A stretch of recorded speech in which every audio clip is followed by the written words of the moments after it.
Okay, so here we have our rocket stand fresh out of the box and ready to set up.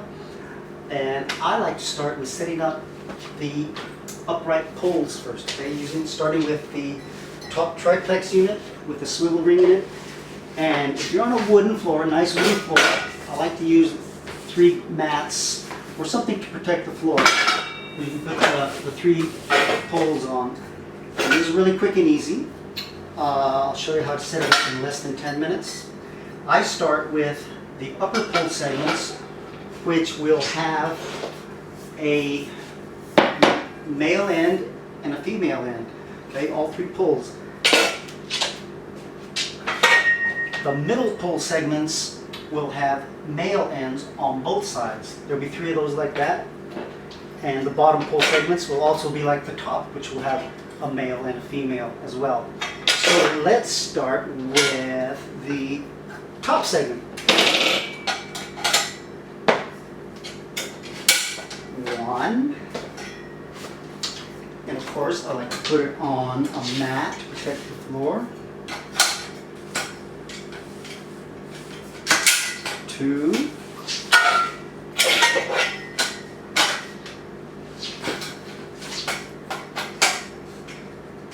And 3. There we have it. Next, we grab the middle pole segments, which has the male ends on both sides. Snap one in. Protect the floor with a mat. Pole number 2 for the middle segment, male on both ends.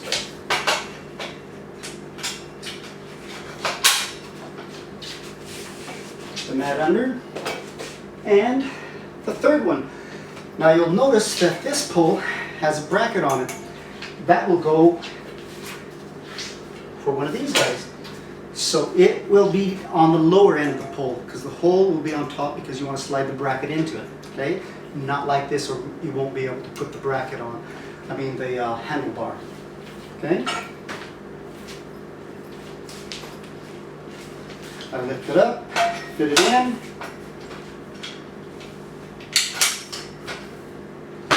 And there you are. There's 2/3 of your pole segments assembled. All we need is the bottom. So I grab a pole that has a female end on top to match the male end. I hold this very carefully so as not to drop it. Lift it up. There's only one way it'll go. You can't put a male on a male, so you slide and snap. And all we need is one final piece. Okay? And this stands up by itself.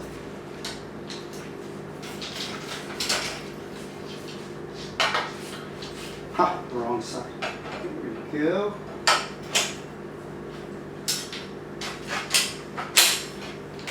Okay? There you have it. Just one ready to go. That was easy, right?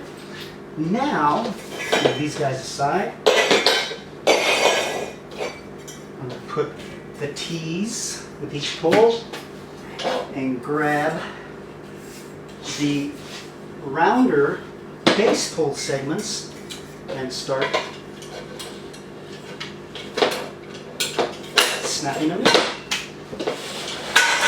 Now you'll notice there will be 3 base pole segments that have male ends on both sides and 3 that have a male and a female end.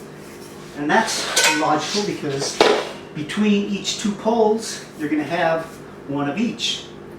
That's logical because you can only put this end onto this side.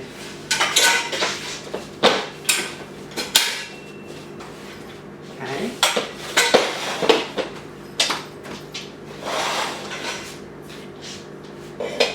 A T.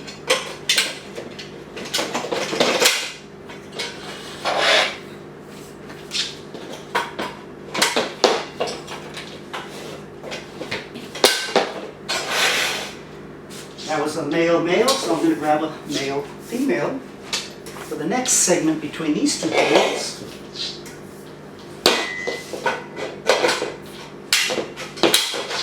Okay, and there that is, the T.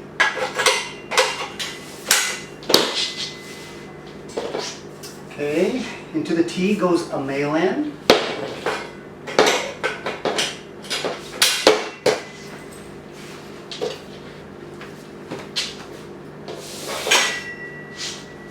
Put it around, make sure it's the right angle going in.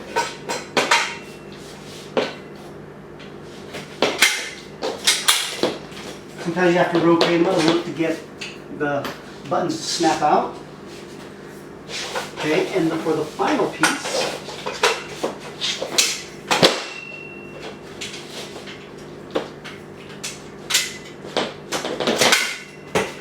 and there it is. Okay, there's the base. Occasionally you'll get a pole stand that's a little bit tight, in which case if I had my final piece was difficult to snap into place, I would put my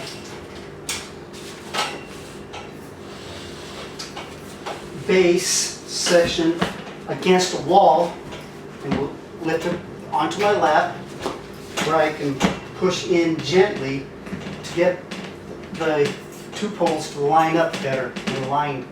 Then I can snap them in, okay? You may or may not have to do that.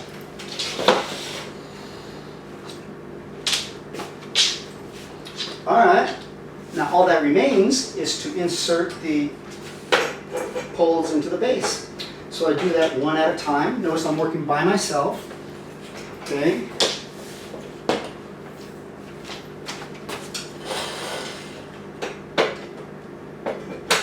So it is not that difficult.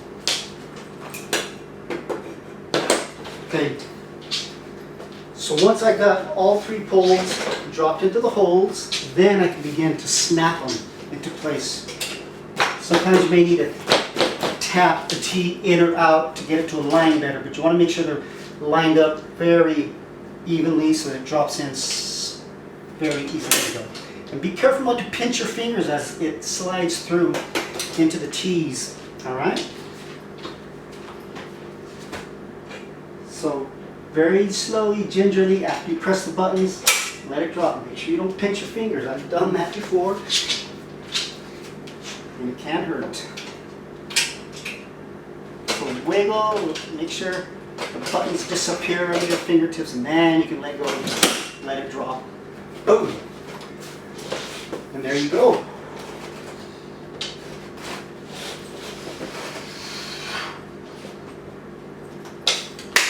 So all we need are handlebars, okay?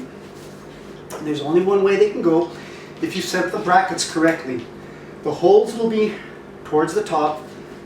If they're towards the bottom, it'll make you put the handlebars in upside down, which you don't want, okay?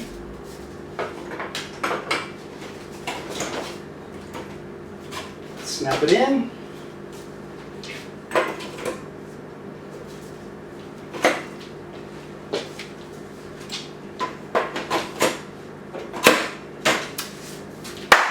Ta-da! And there you have it. All that remains is to hook up the trapeze and the swing, and we'll do that next. Alright, and now we'll show you guys how to set up your trapeze system. When you get your swing, it will come with the trapeze in a little tote bag like this. Alright? You simply take it out. It should have some instructions in it, which will be what I'm explaining to you now, but sometimes people get too busy to read their instructions. It should come pretty much already set up to go like this. Okay? With a pull-up bar on the bottom, 3 springs, a swivel hook in the middle, and then an uppermost top hook to hang it on to whatever you plan to hang it on, whether it's a rope or a chain, eye bolt, or a ceiling plate. In this case, we're going to hang it on the stand, which means the stand already has its own built-in swivel unit. Therefore, you do not want to use the extra swivel, otherwise it'll make your swing hang 8 inches lower than it should. So go ahead and remove the swivel.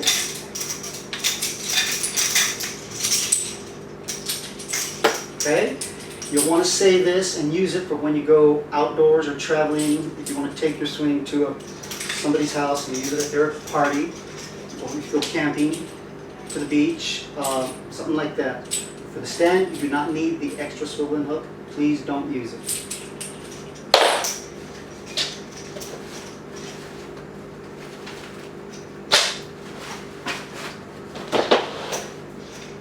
So to hook your trapeze up to your stand, I usually grab one end.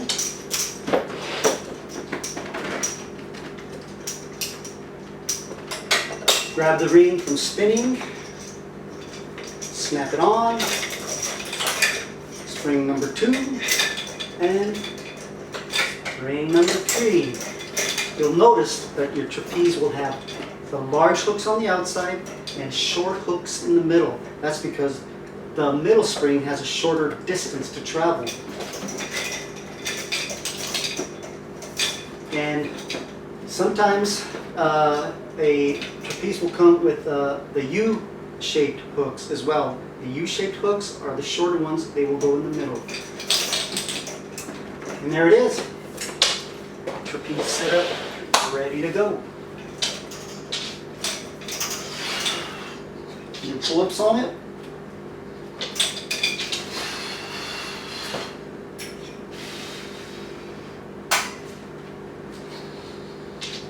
Go upside down. Okay, and now we'll show you guys how to hang your swing from the trapeze.